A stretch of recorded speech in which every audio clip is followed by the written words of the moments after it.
Diarrhoea হলে বাচ্চাকে খাবার স্যালাইন খাওয়াতে হয়। এই খাবার স্যালাইন খাওয়ানোটা তারা কিভাবে কন্টিনিউ করে যাবে, এটার কোনো গাইডলাইন আছে কিনা? অবশ্যই আমাদের কিন্তু ডায়রিয়ার গাইডলাইন আছে। ডায়রিয়া না, শুধু IMCI, integrated management of childhood ইলনেসে প্রথম অবস্থা হচ্ছে নিউমোনিয়ার গাইডলাইন, পরে হচ্ছে ডায়রিয়ার গাইডলাইন। এখন ডায়রিয়ার গাইডলাইন অনুযায়ী যদি আমরা বলি, তাহলে আমরা যদি বাসায় রাখি শিশুকে, যদি নো ডিহাইড্রেশনের সাইন থাকে, কোনো পানি শূন্যতার লক্ষণ নাই, তবে কিন্তু ওর বাথরুম হচ্ছে, পানি শূন্যতা হবে। তো এই জন্য আমরা এই পানি শূন্যতাটা রোধ করার জন্য আমরা কিন্তু ওর স্যালাইন খাওয়াই।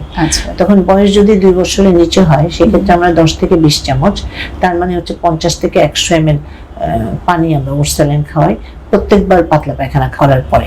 এবং সেটা হবে একদম 1/4 কাপ, 4 ভাগের 1 ভাগ কাপ। একটা কাপে, একটা নর্মাল কাপ যেটা নাকি সবার বাসায় আছে, ওই ধরনের একটা কাপ, 4 ভাগের 1 ভাগ কাপ।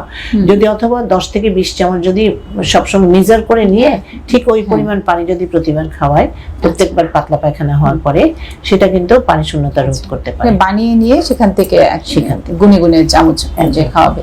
আর এই বানানোর প্রক্রিয়াটা একটু ম্যাডাম বলে দিন। বানানোর প্রক্রিয়াটা হচ্ছে খুবই সহজ।